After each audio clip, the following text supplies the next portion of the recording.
Hello, everybody. Welcome to the next Eternal Card Breakdown. My name is M. I'm a Myriad on Twitch and a Myriad Games on YouTube, and you are watching us review the uncommons for Eternal Unleashed. I'm super excited about talking about all of these cards. We've been playing a ton of them in draft, and unlike I think the rares or the legendaries, we've had a decent amount of experience with most of these cards, so we get to do a lot of talking about them. So we're going to be starting with the red uncommons, and we're just going to basically go down the list, and then when we're done with that, we'll go through the commons as well. Maybe not in this video, but probably in a next, because there's a long list, and these videos tend to take like an hour and a half to record because I have a lot to say about cards. So we're going to be talking about the design, the art, in at least passing, and we will also be talking about power level, whether these are good in limited formats, where you have a very limited pool of cards, such as draft or sealed, whether they're good in Throne, where you just get to play every possible card in Eternal, and how they measure up against the best of the best, and whether they're good in Expedition, where they are designed for a particular and fun style of gameplay, and you can just basically use them for their most intended purposes. Cards are designed in each set for all three of them, so it's important to identify where those strengths are, and also just talk about whether or not they're good at their jobs.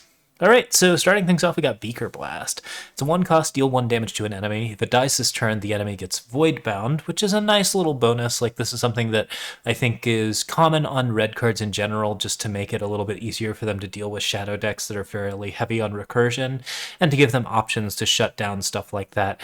This is the type of thing where you are basically just giving Void Bound to, like, very, very small units. You're killing Dawn Walkers and stuff, and, you know, getting a little bit more value as a result of it. You have Double Fire Influence, which is very, very likely. The card deals double damage, and therefore can deal 2. So I think it's basically almost always a deal 2 damage card, except in situations where you have spell damage, in which case it becomes capable of dealing 4 or 6 or more and more and more. And the scalability with spell damage is what makes Beaker Blast really appealing for players that want to play around with this card in Throne or Expedition formats. Like, if you can actually get spell damage on this card, then it becomes pretty disgusting pretty quickly.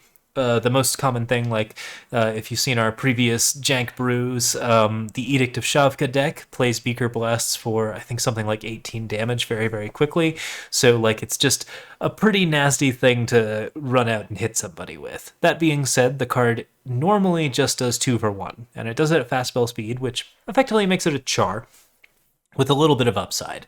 I think in those circumstances, char with a tiny bit of upside is a pretty powerful card. It's not amazingly powerful, but it's good enough that you're pretty happy to play this in draft or limited formats, where it's fairly strong in triggering frenzy abilities as well as removing problem enemies. You're pretty okay with playing it in Expedition. Like, this is just something where, yeah, if you're playing a frenzy deck, it seems like a pretty decent add. There are a lot of cards that deal damage in red, so you actually have a pretty strong list of cards to pick from, and I think that does reduce the value of the card quite a bit in that respect, because there's so many efficient ways to deal damage, and depending on what your goal is, whether it's to frenzy out or whether it's to build up spell damage, like, that changes whether or not you're running this card. For Throne, this is pretty niche. You do only really want to build it with spell damage decks, and Throne spell damage decks typically aren't too strong, although they're getting so much support in the current setup that I actually think that it might be decently strong there. If we had to give letter grades to it, I'd say something like a CC minus in Throne, just because you're not playing it in most decks. In Expedition, it's solid like B. It's just like a good, decent card that you're pretty happy to play with. And in draft or limited formats, it is not like the premier removal card by any means, but it probably gets like a solid B+, because you're always happy to pick it, and you can always use it to pick off anything small. I think the main reason why I wouldn't rate it higher is because of the prevalence of unleashed cards, so like, or basically that just makes it so that there's so many cards that you have to deal with that small, efficient removal spells frequently aren't the thing to do that. But yeah, it's really, really interesting to build around. Hour of Shavka, our first hour, draws a fire sigil from your deck, pays 6 and sacrifices to play 3 etched totemites, which of course are sacrificed at the beginning of your turn to give you additional power. I think that's pretty ridiculous nonsense. 3 etched totemites is okay. You get like a decent amount of maximum power there, and it is pretty okay, where you can just sort of like use that to jump up to 9 after paying 6. You can use it to generate a couple of chump blockers. You can use it to find something to sacrifice for your particular sacrifice-based deck. The main problem with it is that unlike most other effects that play like extra bonuses, this bonus is gone at the end of the turn, and that temporariness of it, the sort of like basic aspect of you have to use this on the turn that it's played, or rather you have to set this up and then use it on the turn after it's played, kind of makes me not really highly in favor of this card. I think in Throne, like, setting up for 9 is something that you do with like a single spell as opposed to with a card effect that is drawing you a power. Like, it's just like kind of iffy in those respects, because what you're doing is pay 6, get a bunch of totemites, and then if your opponent doesn't want you to have 9, they kill your totemites. If your opponent wants to, like, you know, attack you or something and you block with them, maybe you get a little bit of value, but like all of this sort of like extra benefit is you are paying a really high amount of power to potentially get a higher amount of power, and that just isn't very good. I would say that this card probably doesn't get higher than a D in Throne, just due to the fact that it's like the only thing that it's doing is being a Caleb's favor with a slight relic support where you actually get to say, oh, I have a relic now in addition to my fire sigil. Having relics is always nice, like sacrificing relics is important, so that could potentially lead to it being used, but I mean, in Throne circumstances, definitely not that good. In Expedition, same sort of deal. Like, it's still really, really specific, the thing that you're going for. Obviously, if you can get to 9, then you're relatively happy about it, but I would say that most of the time, like, this is something where you're trying to enable certain strategies and it's doing it very awkwardly. I'd give it probably a C-. I don't think it's going to go into a lot of decks apart from as relic support. In Expedition, the card is a relic. That doesn't matter as much for red as it matters for other colors, but it is at least fixing, so you can probably pick it up and get minimal benefit out of it. Again, not much better than like a C, C-. You're not really seeing a lot of value out of the card. What's the art? And we got like a decent little like pillar thing. I think that's important to keep an eye on. I think these are all like little monuments or braziers. So, oh, they're actually clocks, I think, actually. Kind of makes sense. Yeah, it's a sundial. And when it hits this particular thing, then it lights up. I'll bet the other ones are all like sort of floating around, which is good stuff to know. A loaded toss. Scout then draw a card. If that card costs 7 or more, create and draw another loaded toss. I didn't think very much of this card when we reviewed it in the spoiler review. Playing with it a little bit, honestly, I'm actually pretty happy with it. Red doesn't have a lot of options for card draw or like sorting. Like, you get to do some like draw discard type stuff, so like that can be pretty helpful. But the combination of scout and draw a card typically means that you are getting a really high chance of drawing into your next power, or drawing into a better card than the card that you were really wanting to draw into.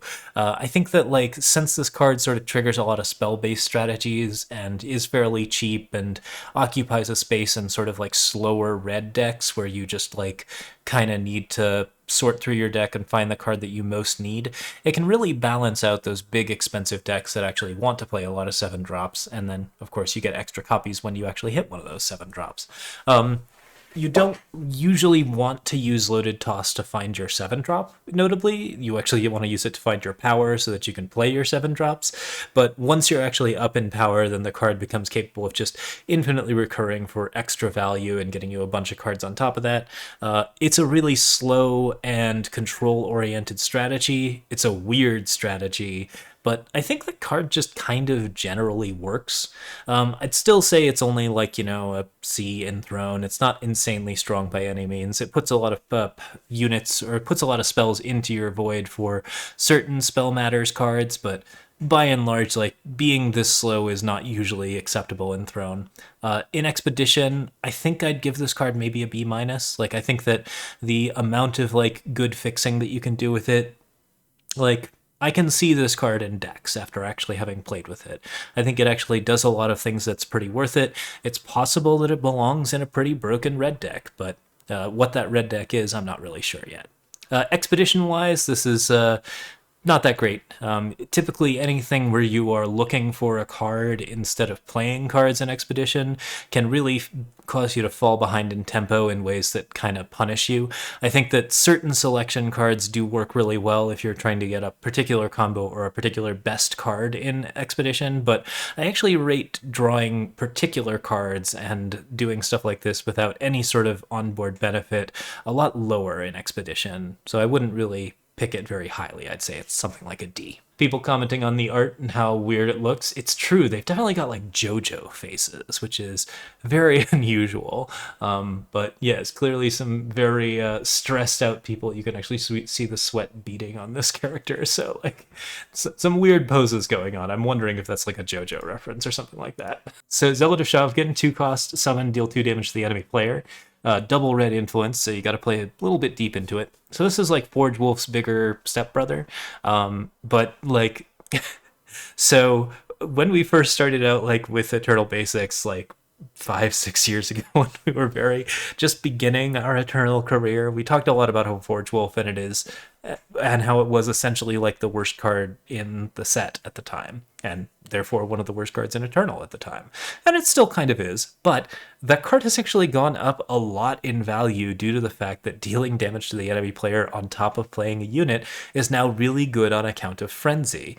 Zealot of Shavkin, even if it weren't a Frenzy enabler, is a card that I'd give some consideration to playing in certain fire decks, because the direct damage to the enemy player's face is something that you actually really want out of a unit, and it's pretty efficient on top of that. Like, this is a base 2/2 unit, which is like the reasonably aggressive stat line. It's definitely like not amazing, but it does direct damage to the enemy player's face on play, and then gets to attack for 2 every turn thereafter, while you're just playing a bunch of removal and piercing shots and other stuff to like sort of continue to pressure that damage. That is like a really good tempo play. I think this card's pretty good. In Throne, I'd say it's almost playable, like maybe a C+. In Expedition, I think this card is probably an A-. Like, you definitely actually play it in a ton of aggressive red decks. It's also going to be one of your only options in Expedition, because red has a lower unit pool than usual in this particular format.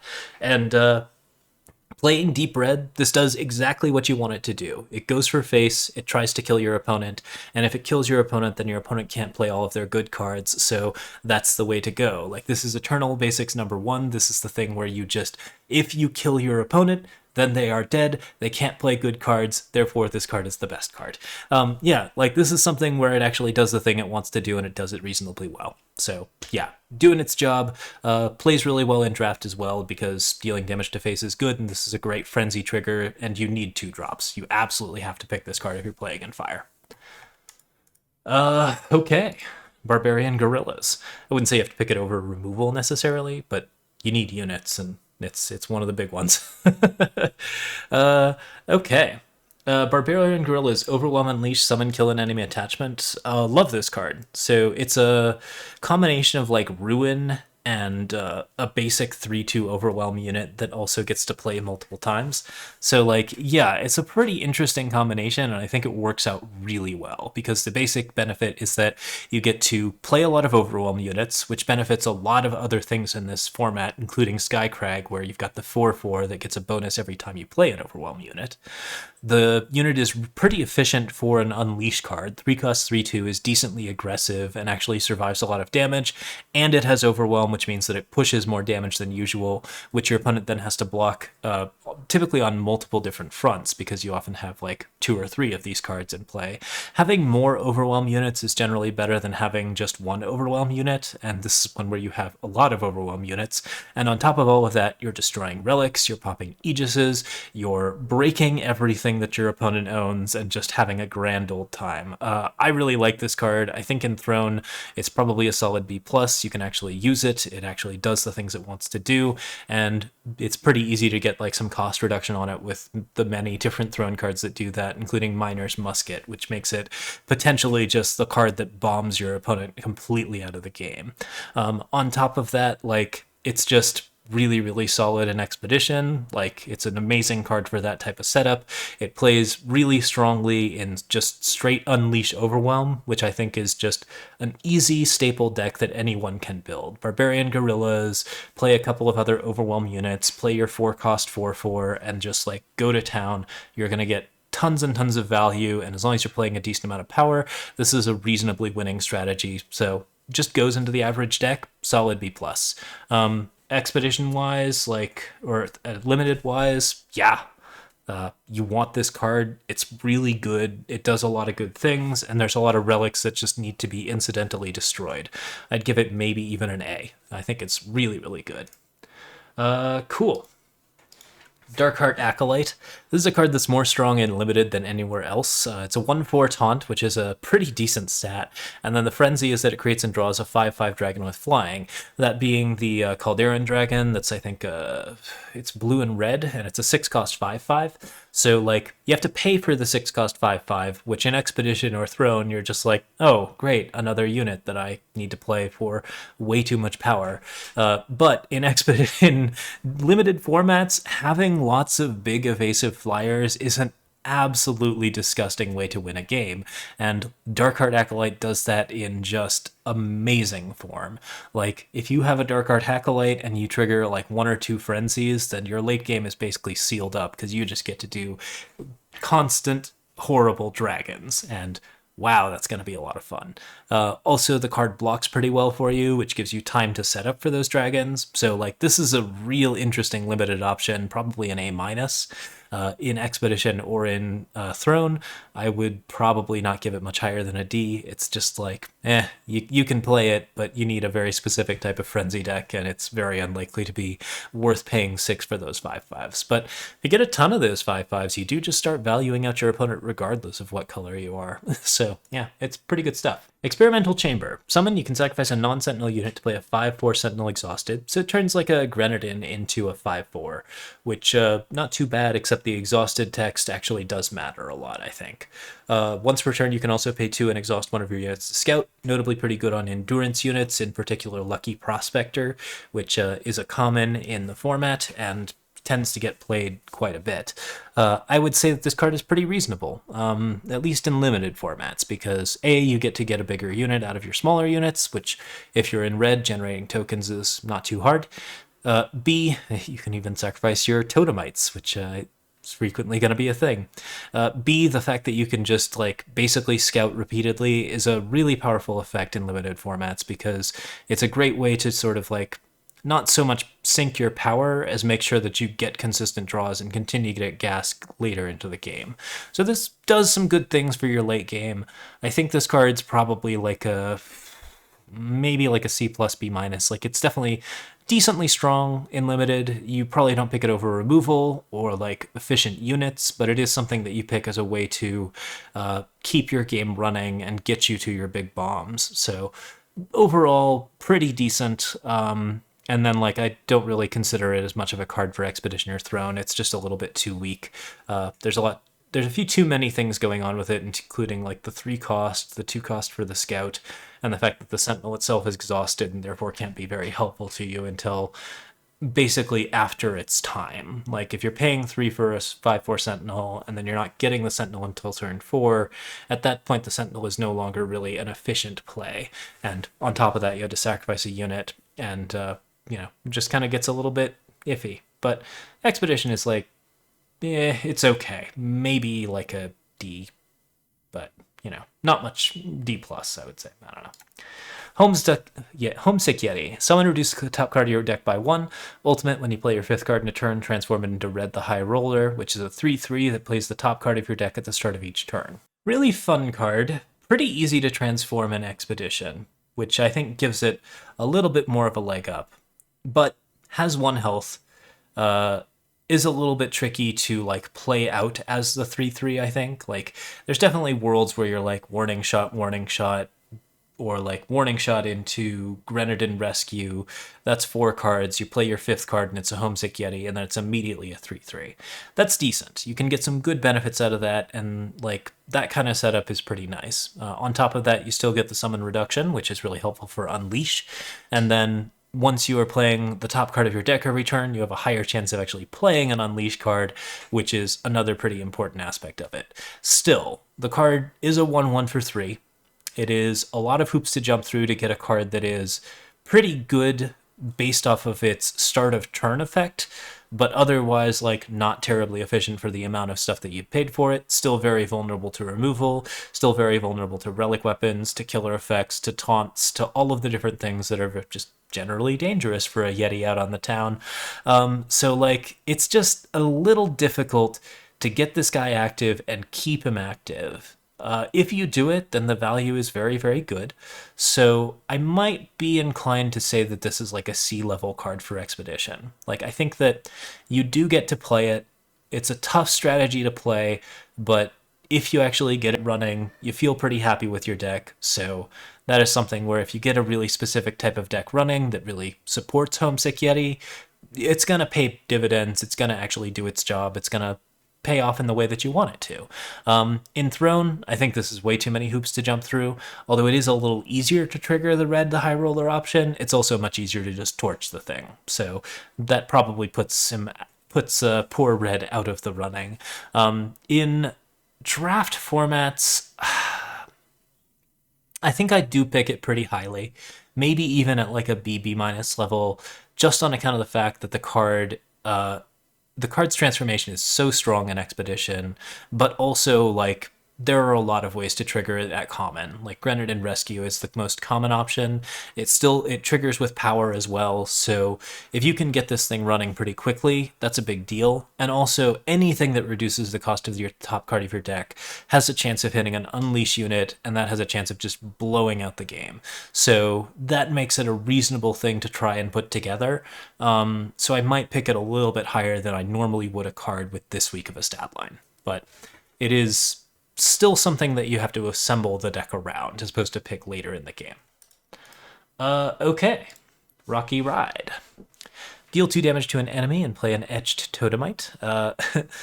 So I've mentioned this one as being kind of fun because it's a mix of like Totemites and Argenport, which this Zoltan Argenport like combination actually has generally just been pretty smooth, I would say. Like most of the Zoltans and the Argenport characters get along really well. Like it seems like there's just like not as much.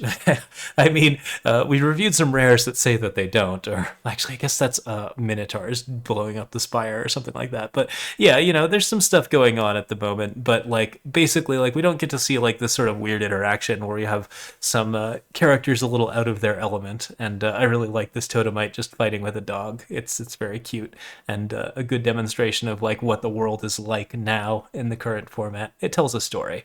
Deal 2 damage to an enemy and play an Etched Totemite as a fast spell is pretty bad, though. So you're paying 3 to deal 2, which is not great. And the benefit is that you ramp the power that you already spent trying to play a pretty weak removal spell. Like, if this cost 2, it would be pretty good, I guess. But at 3, the main goal is to, like, kill something and then maybe jump to 5, which, there's not a lot of reason to jump to 5 in red for the most part. And on top of that, like, Etched Totemites are a pretty unreliable way to do that doesn't really work in the ways that you most want to do it. In decks where you're playing like almost entirely Frenzy, you don't run it. There's way too much competition for this like spell damage slot. And on top of that, like, I just don't think the card like does a lot of work. It's a pretty low pick in draft. It is a removal spell, but it's so inefficient that it doesn't usually actually solve your problems. It's definitely not a pick that I would go for in Expedition. I would honestly give it like a D minus, even though it does like at least kill something. And in Throne, I just don't see anybody playing this. It's completely unplayable in that respect because it just doesn't do enough damage. At least it's fast, which is a nice little bonus. The fact that you can guaranteed get the Totemite at the end of turn while killing something else and then play a 5-drop, that makes me a little bit more inclined to play it in Expedition and might raise my ranking of it after we've played with the card a little bit. Soulfire Unleash, deal 3 damage. This card is amazing in Throne, Expedition, or Draft. Probably an AA+, occasionally an S. This is just like a really brutal card. It's a fast deal 3 damage, which not too bad for 3. It's not the most efficient thing in the world, but there are a lot of deal 3 damage for 3s that you'll run, sometimes even in Throne. Like, deal 3 damage in Scout is, like, still at least like maybe like a C minus, I think. So like this is something where you can like play the card pretty consistently and get like a good benefit from it. And if you reduce it in cost, then it just becomes a burn spell that kills everyone. If this gets like down to 1, then it is just going to deal 3 damage for every power that you spend, which is the most efficient rate on a Flame Blast that any card has. As it stands right now, it's already more efficient than Flame Blast, because you can just deal a bunch of straight damage directly to your opponent's face. All you have to do is do it in multiples of 3, which is, that's fine.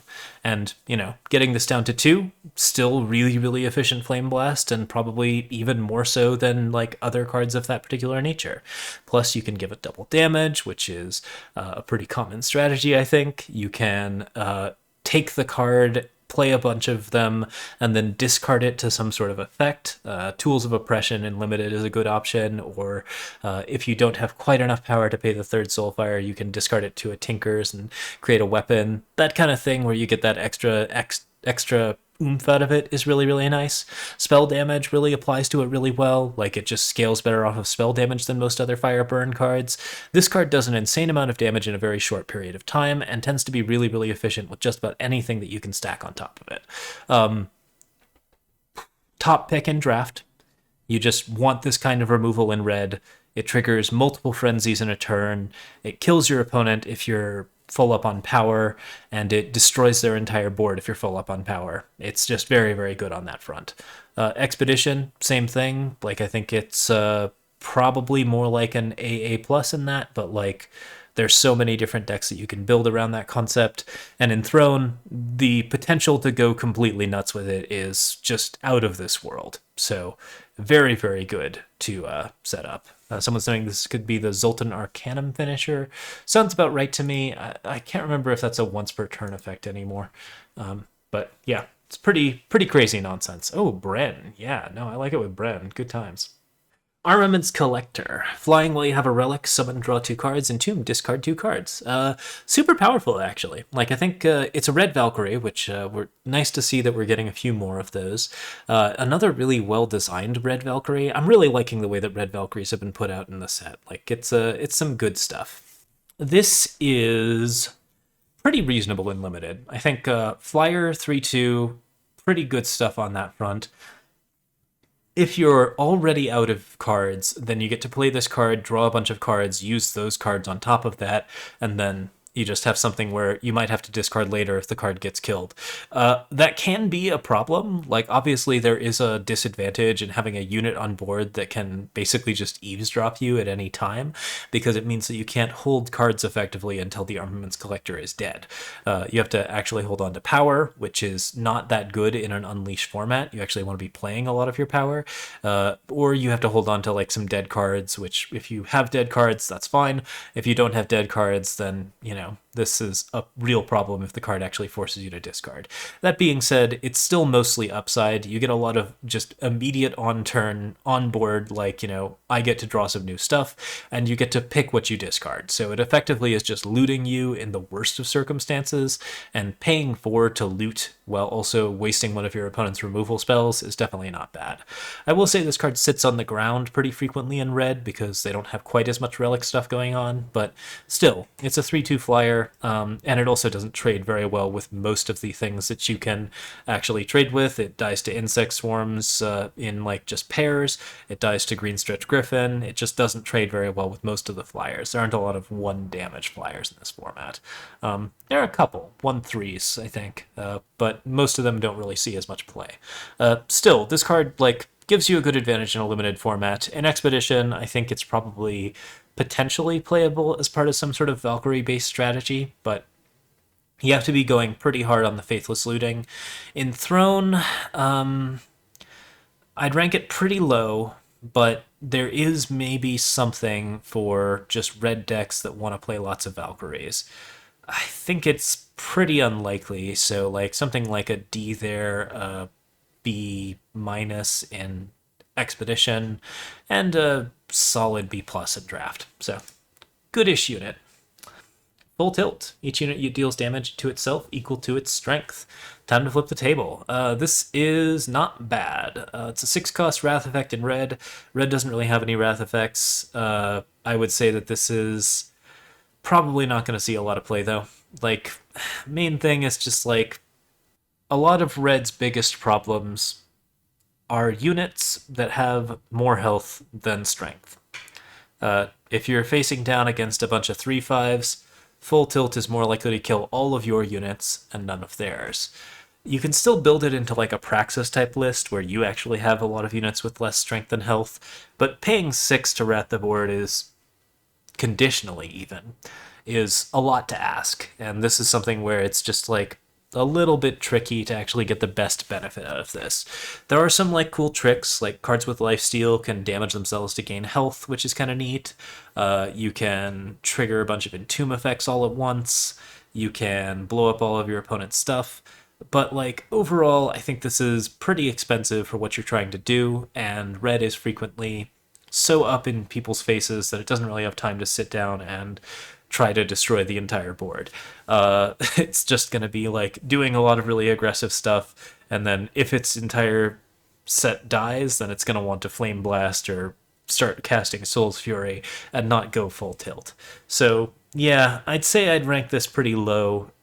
It's definitely like an F in Throne because it's just too expensive for a Wrath, and red doesn't really want a Wrath of this type, I think. Could maybe be a market card, but pretty unlikely. Give it no more than like a D- or a D in Expedition. I think the card does some work there and could potentially blow out, but you really have to like, there has to be a very specific meta for that to happen. And in Expedition or in Draft, like you pick this if you have the right type of deck for it as a very late pick, but I would say that it's pretty low in value, probably like an F or a D- or something like that. No, it is removal, so I'd give it like a little bit higher rating than that.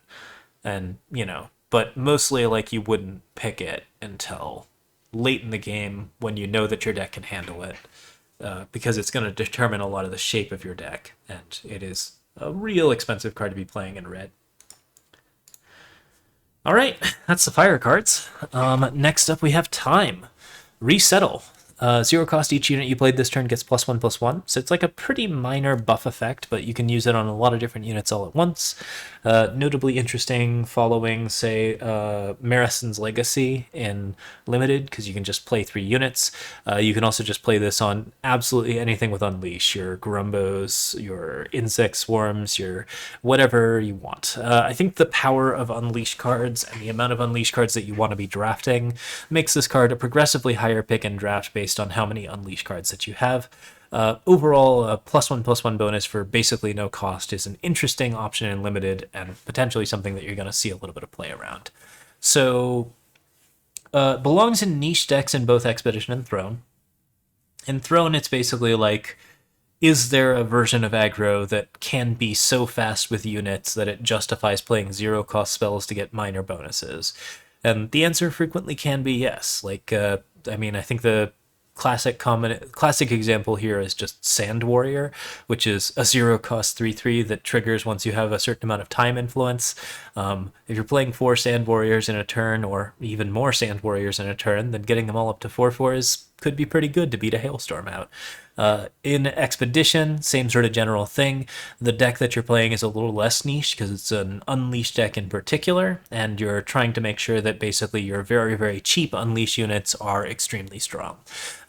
With the example being, say, Barbarian Gorillas, I see this as being playable. I'd probably give it like a C because I don't think it's like insanely good, but it is something where, like you're sacrificing card advantage for tempo in a way that is pretty real and may not give you what you need, but can potentially give you value back in the form of trades. So really depends on sort of how harsh rule heavy the meta is, but that is like, I think, a potential option. And draft, like, this is really flexible.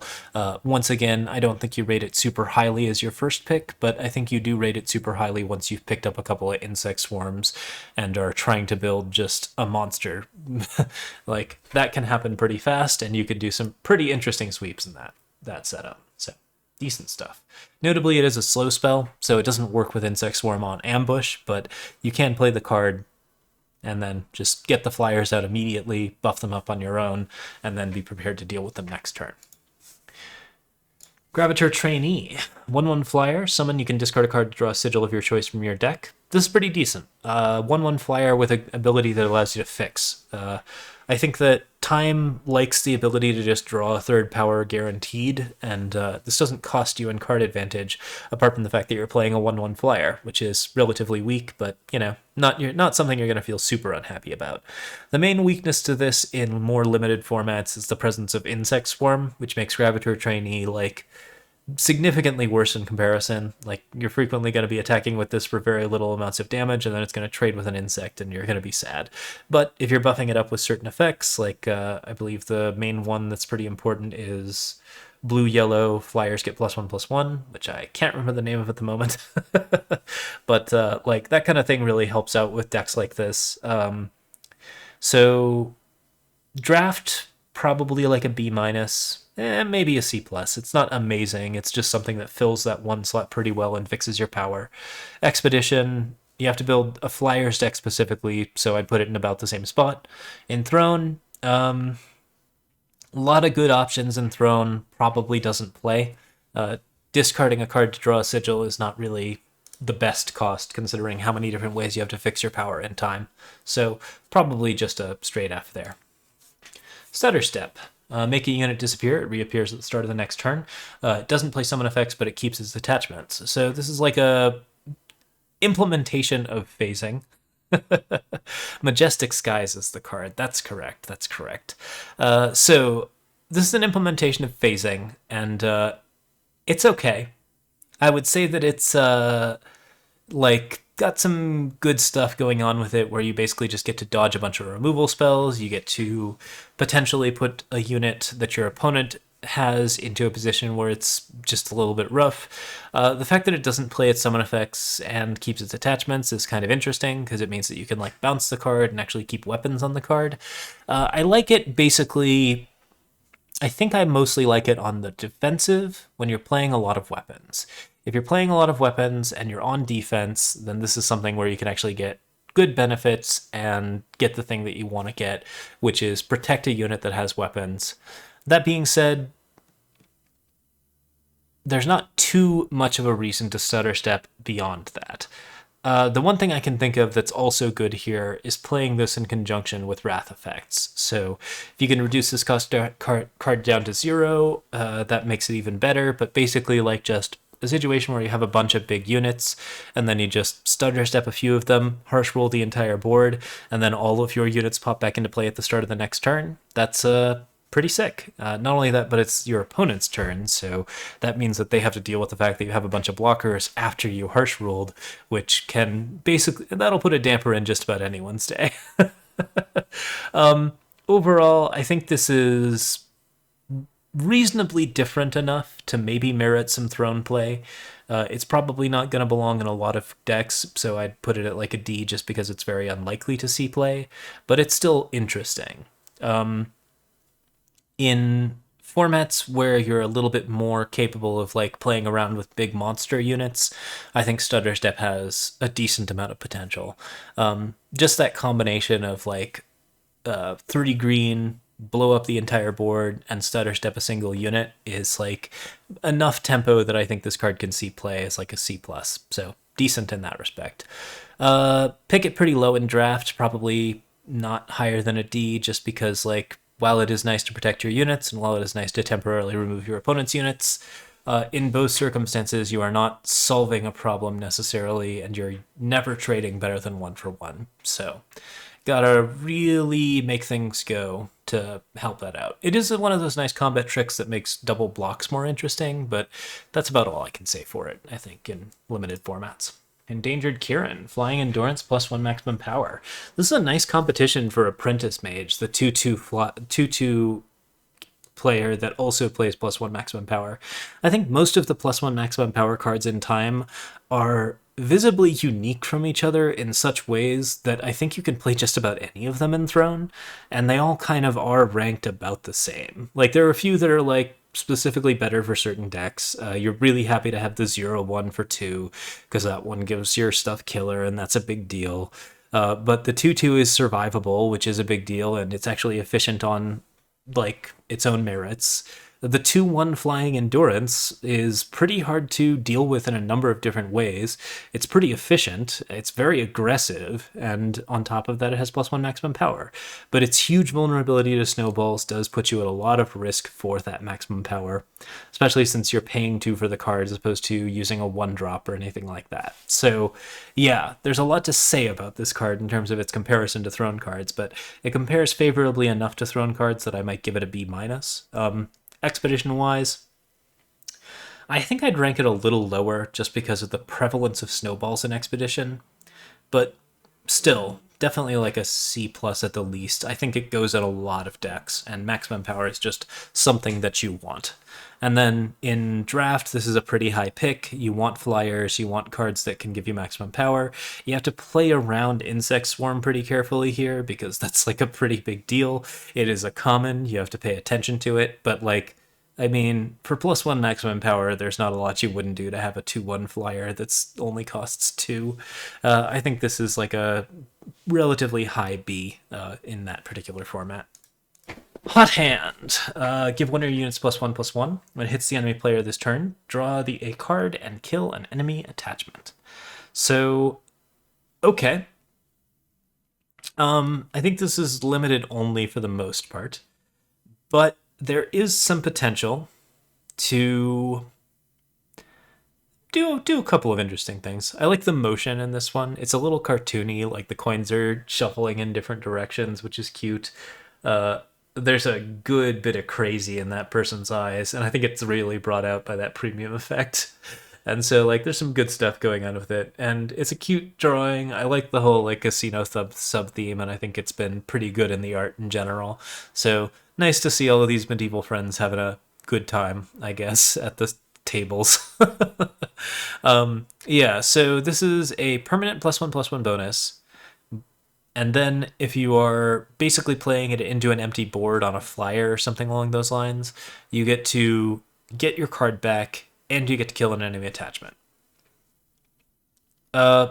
Main problem with it is that it doesn't solve any problems. It's not a come from behind card. It's this thing where you basically already are mostly ahead. You have probably a good flyer or a good evasive unit, and then you are just absolutely going to hit the enemy player this turn, so that means you have at least an open line to their face.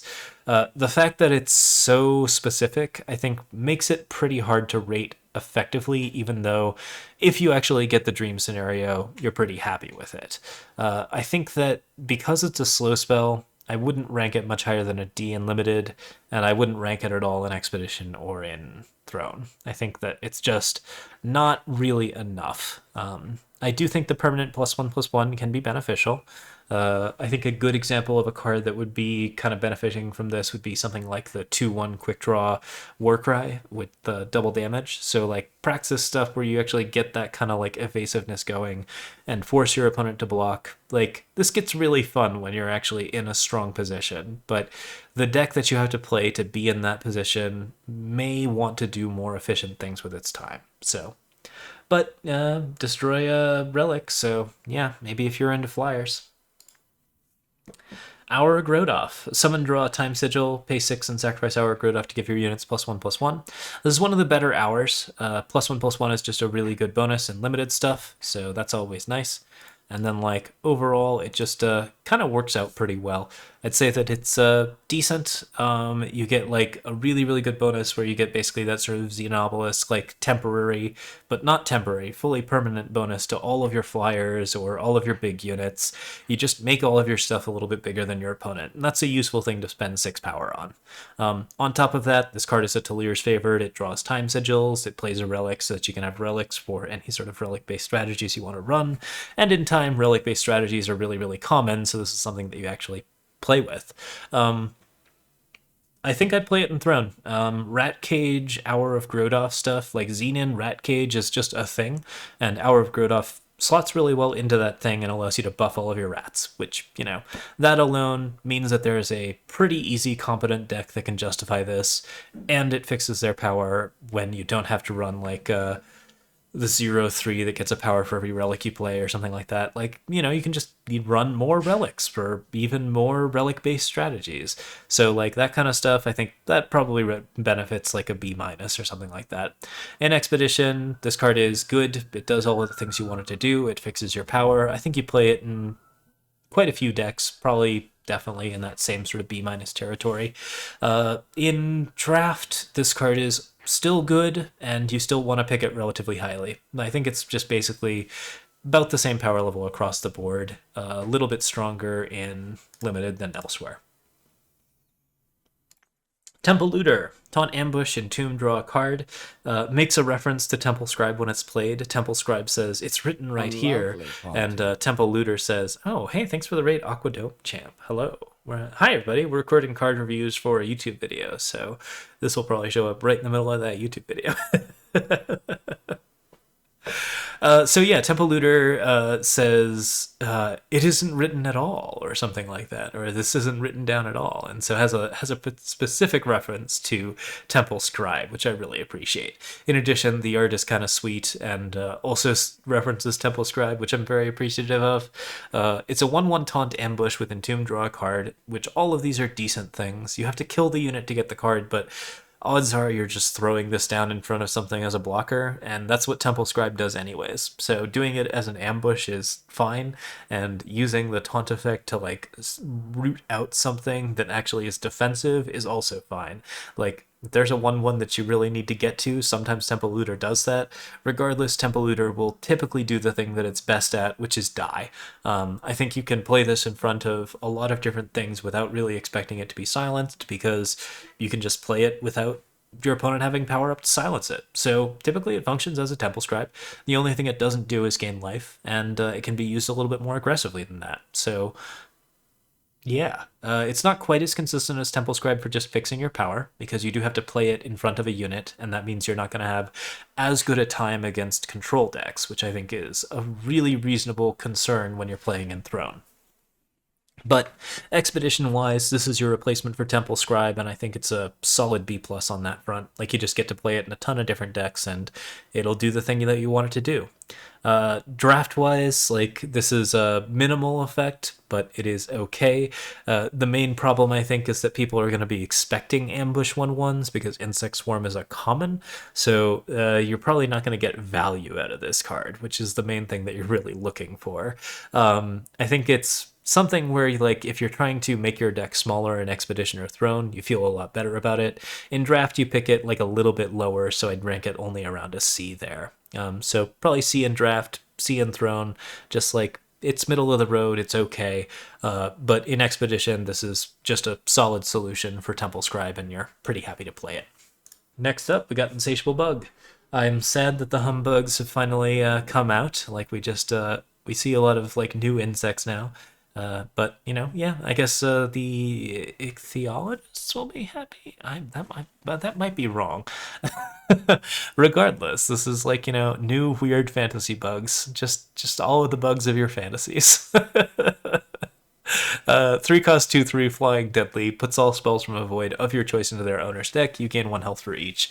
This thing's a problem in Draft, and I think it's very much worth picking as a result of that. Like, definitely in the B+ range, because it's just so good at, like, A, stabilizing you, and B, defending against a horde of terrible Unleash 2/2s and 1/1s. Like, this card just needs to be dealt with and will frequently trade up in pretty good ways while also stabilizing you off of that Entomb to get, good benefits, and potentially allowing you to recycle your deck in a way that could be really, really handy.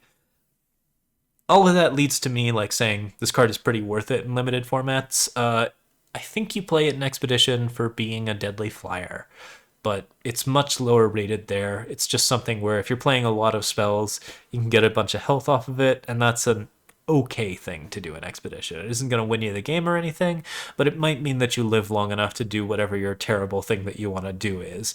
A good example might be like playing our ridiculous red deck, like if you want to play like nothing but spells and then you have an Insatiable Bug or two, then you can gain like 10, 20 health back while you're just trying to beat your opponent with just spells. So I don't know, that's something. It doesn't work with Shopkin Edict though. But like yeah, there's some like mild things that it can play in. I would rank it fairly low in Expedition and unplayable in Throne, but it's not a bad implementation of the Flying Deadly unit with a decent amount of health. So Praxis Duster. I mean, accuracy and description, I guess. Guys, just throwing dust at people. Why throwing dust at people makes you a 6/6, I'm not really sure, but yeah, there you go. Magic Dust. No, this card is pretty dang good. 4 cost, 6/6 ambush. What a sick card. In Throne you can use it to kill a Sandstorm Titan. What's not to love about that? I think this is like really capable of just trading with whatever and then leaving a 3/3 behind. And that is something that you actually want in Expedition and will play pretty play pretty commonly. Something like an A-. It isn't the core of any deck, but it is something where like you're playing it and you actually get good removal out of it. You're pretty happy about that. In Draft, like I would also rank this like somewhere like an A-. I think it is just a lot of numbers and kills something very big very quickly, but isn't itself very aggressive. It can just burn your opponent for 6, which is nice, but that's not really what you want to use it for. You want to like actually use it to kill something and then have a 3/3 left over. So like that's still a decent effect if you get it and you're pretty happy about it. Beyond that, I don't think it plays too much in Throne. I think it's more like a D there. Like it is big, but it's only big for 1 turn, and that compares to all of the other 4-drops you can play that are already big on the turn that they're played. I think like 4 cost 7/7 isn't out of the question for time now, so like this is something where it's just like, that's cute. Questioning Devotee. Someone put another unit into the owner's hand. When Questioning Devotee deals damage and survives, transform her into Mother Zora. So this is a plan of attack. You can do a lot of different things to actually make this happen. Mother Zora is a 3/3 that gives units deadly and +1/+1 during your turn only. So it's very, very good while being aggressive, which is notable because Questioning Devotee is not personally very aggressive. It's a 1/1 that does bounce one of your opponent's units, but then also has to do an attack before it turns into something that's worth value. That being said, I've seen this card in action quite a few times. I thought it was too many hoops to jump through, and I was wrong. It's very easy to forestall this card, or do absolutely any other number of dumb things to make it turn into Mother Zora. And once it is Mother Zora, suddenly all of the time cards are a problem, and this thing is just like a pretty nasty version of Xenon Obelisk, where it's just pretty bad for you. On top of that, the summon effect is pretty beneficial. So yeah, I'd rank this as like probably an A in Draft. I think it's really, really good. You do a lot of good stuff with it, and then like you generally have the cards to support it to make it into something very, very nasty. Maybe an A- since it requires so much support, but it's pretty worth it. The Expedition-wise, I'd say it's probably a B card. You can definitely use it. It's definitely a good card to use, but it's such a specific strategy that it kind of takes away from all of the other things that you might have in your deck plan. And the benefit is good, but it is also like, you kind of have to be going for that kind of thing. So beyond that, we finally have Throne, where I wouldn't rank it very highly at all, but it's playable. I just think the 1/1 is just so much more likely to die to something at that point, so gotta be a little careful with it there. Yeah, usable on your Unleash cards is pretty important, and it can bounce, I believe, your own units, which is a big deal as well. Valley Whisperer. 5 cost 4/4, your other units with 4 strength or more have Unleash, which notably does affect like other Valley Whisperers. Summon, put 3 random dinosaurs into your deck. This is playable anywhere. Yeah, no, I think this actually does play in Throne. Like, there's a lot of really nasty cards with 4 strength or more that would love to have Unleash, and so paying the cost of just playing a mildly inefficient unit and also having to put dinosaurs into your deck that you don't want is like, oof, that's fine if you actually just get to play a bunch of Lava Blood Goliaths with Unleash or something dumb like that. You can do some really wild, weird combos with this card. I think the combos are maybe not like the best deck in Throne or anything, but I'd still give this at least like a B minus or something like that, because maybe a little lower than that, but it's still pretty okay. In draft or expedition, the dinosaurs are actually mostly upside. I think, well, in limited at least, the dinosaurs are definitely upside. In expedition, it's like, oh, maybe you get something good, maybe you don't.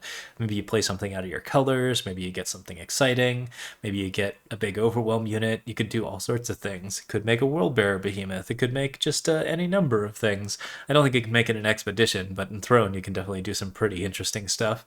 But yeah, all of these weird dinosaurs with Unleash, or all of your weird Unleash strategies. This is a really powerful card in Expedition in particular, but I think in limited formats, this is something where it can be an absolute bomb, and at the very least, it's good. So, you're just pretty happy to play a 4/4 for 5 that also gives you some extra late game presence when you're already in a place where you are capable of playing those late game cards. Because putting dinosaurs into your deck is just all upside at that point, because once you have 5 power, you're pretty likely to be able to play those dinosaurs. Okay, Enrage Tower Tall. Strength and health equal to your maximum power. Your cards can't be silenced. This is one of the best implementations of the Timekeeper archetype that I think I've seen. The fact that your cards can't be silenced is just like a really good nod to the fact that this is a 0/0 that has strength and health equal to your maximum power. It's just so cute that it has that thing where it's like, oh, it's really vulnerable to silence though, and then it just can't be silenced and your cards can't be silenced. Like, can't be silenced is a reasonably powerful keyword in Throne, so I might give this like a C or something like that. It's expensive for what it's doing, but you don't really want a unit with no battle skills, but I mean, it's pretty funny when someone tries to silence this and they can't, and I think that this can just turn off certain decks that want to make your cards not work very good.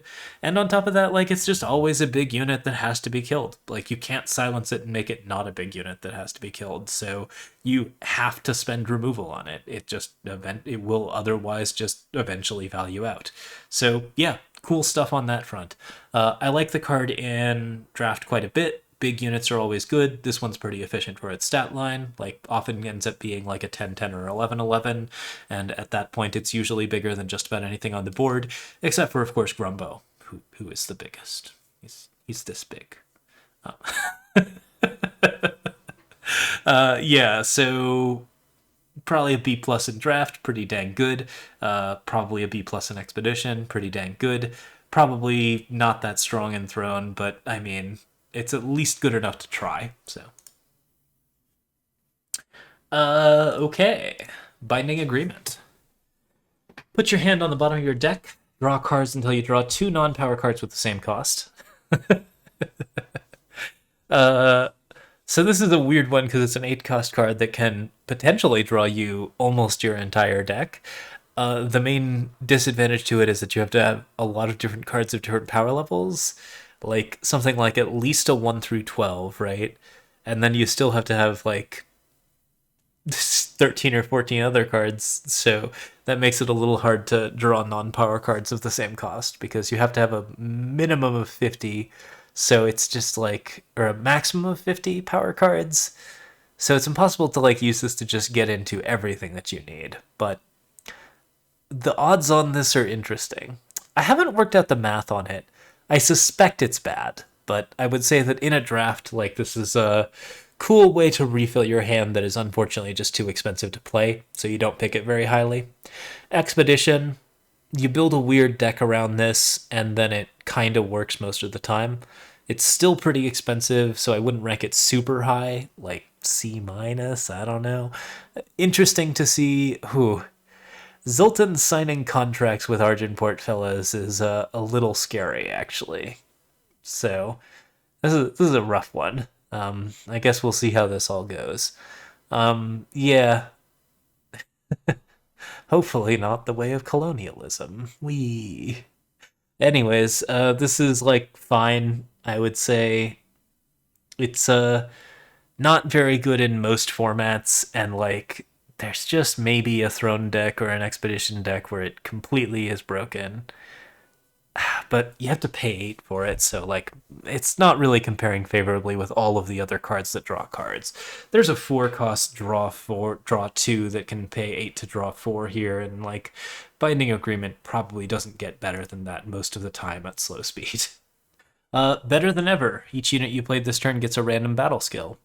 Notable in that it does something that Throne can't do. So, like, this is something where this can be added into Throne and actually accomplish a benefit, and it's probably a benefit that you want, particularly in Unseen Battle Skills. There's actually 2 cards in Unseen Battle Skills that work out for this, and the other one is probably too expensive to really be extremely beneficial. I like Better Than Ever's implementation, where basically you're just like, oh, I'm just going to dump a bunch of Unseen on the board, and then they're all going to get random battle skills, and then they're going to be disgusting forever. Probably enough of a deck to play in Throne. Like, I think it's like a C minus or something, but it's okay. We've already been playing around with it in our FTK deck.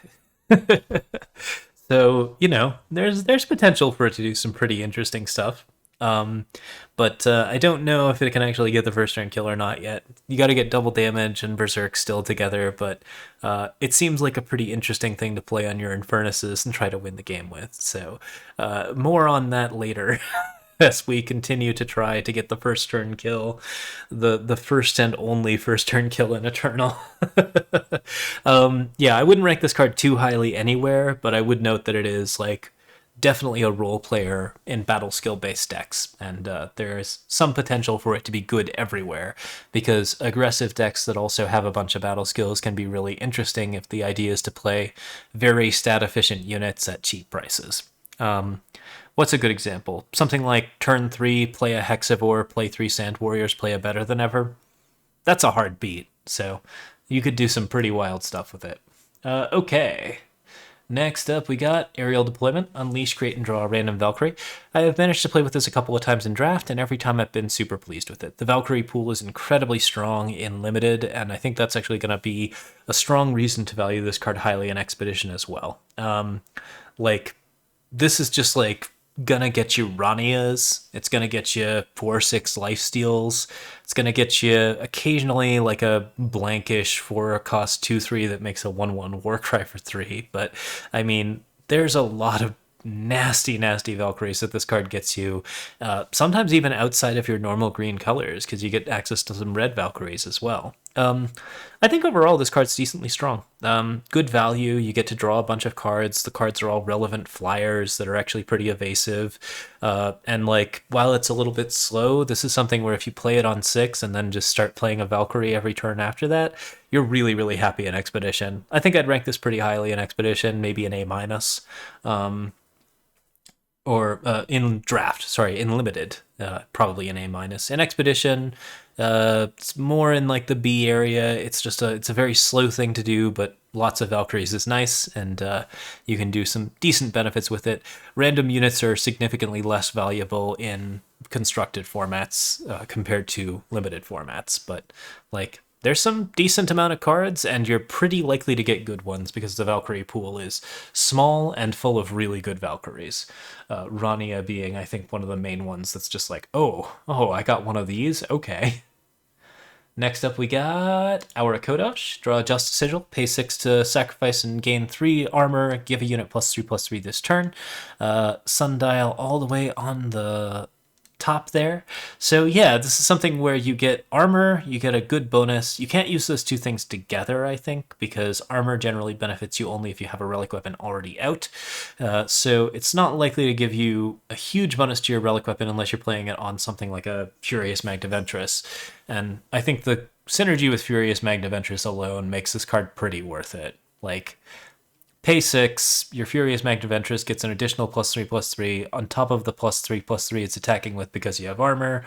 And Furious Magnaventress currently dominates in Expedition and Enthrone. Like, it's just an amazingly strong card that actually sees a ton of play. So, like, something that fixes for that power, gets you a relic to play around with so that you can do a little bit of extra, and then gives you armor for Magnaventress when Magnaventress has run out of armor is just nice. Yeah, pretty strong card on that front. Don't like it quite as much in Limited as I like the Time one, but I think it's higher than the Time one in both Expedition and Throne, just due to that particular power set. Like, that's a big deal, and it can be very, very important when playing on like an endurance unit or any unit that wants to just come in with taunt, do some other like ridiculous nonsense. This is definitely one of the ones where you're using the P6 ability to good effect and getting good value out of it. So on top of that, it fixes your power, so strong card.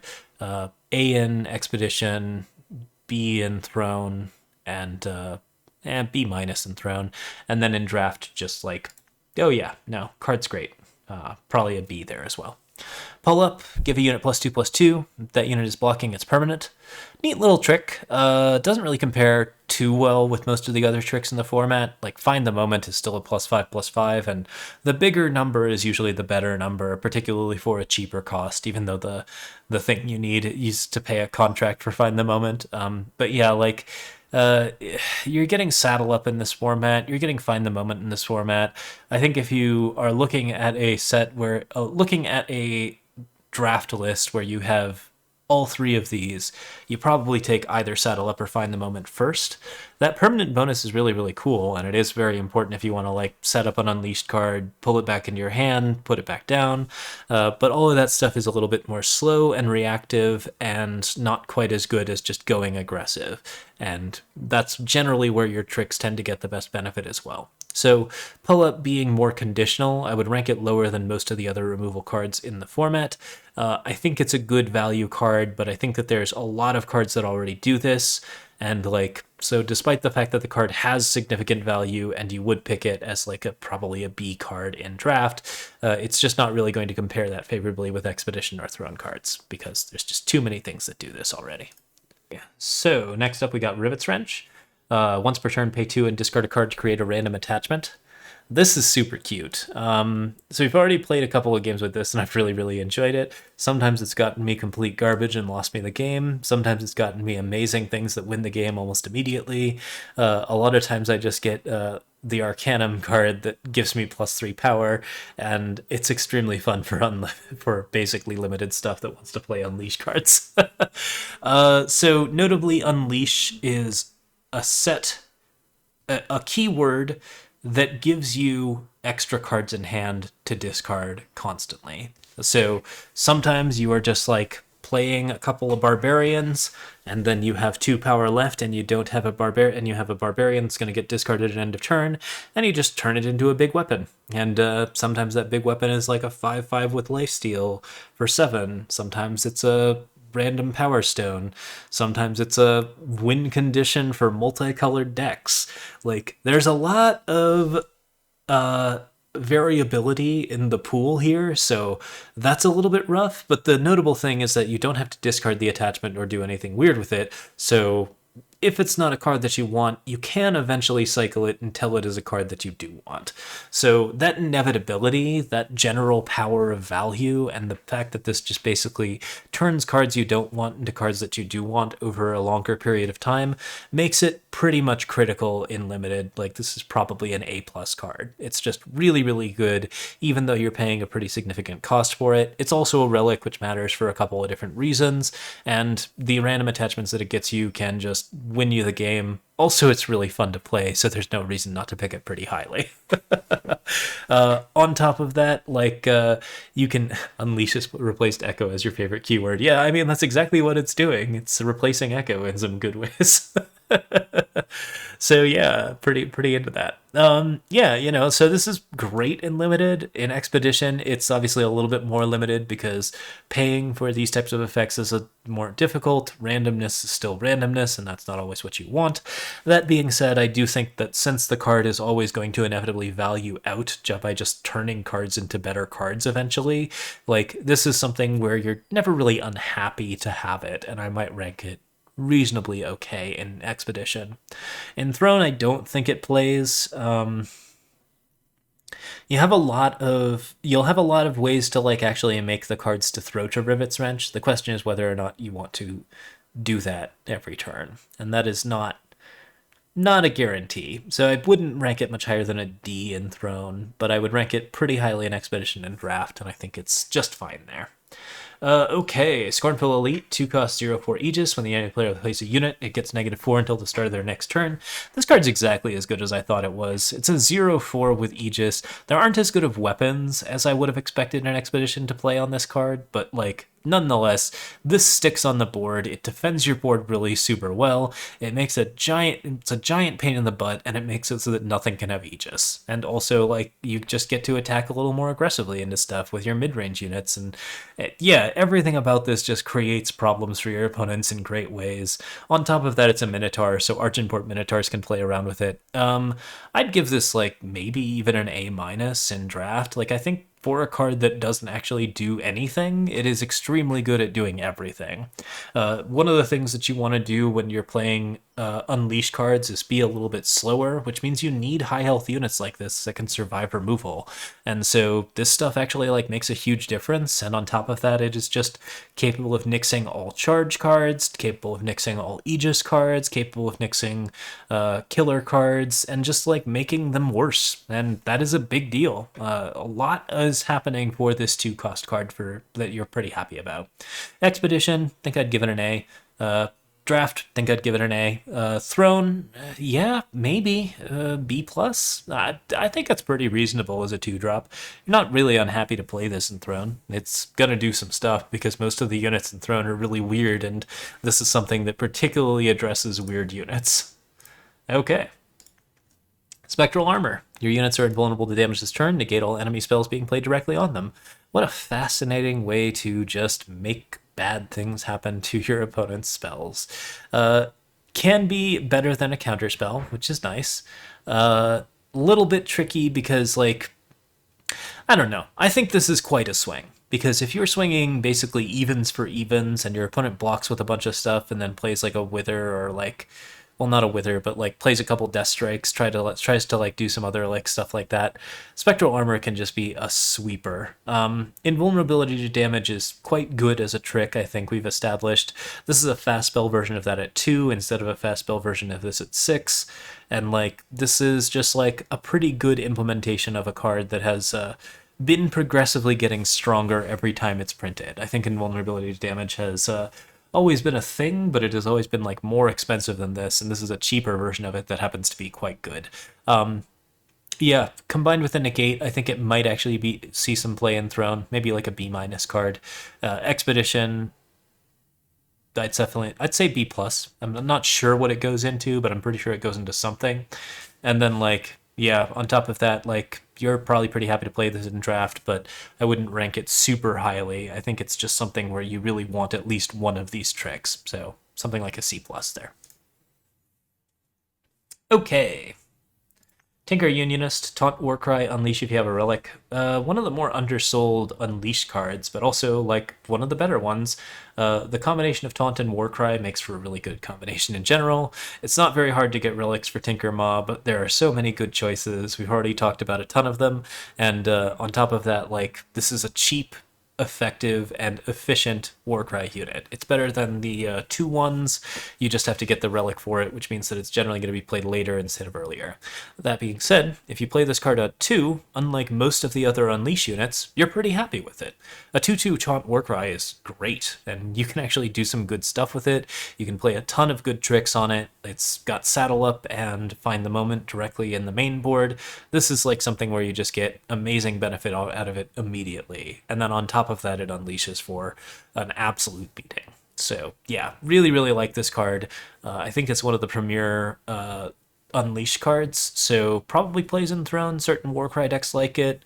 It's cheap, it's effective. I might give it a B, B-. Expedition, I think it's an A. I think it's one of the stronger cards in this particular format.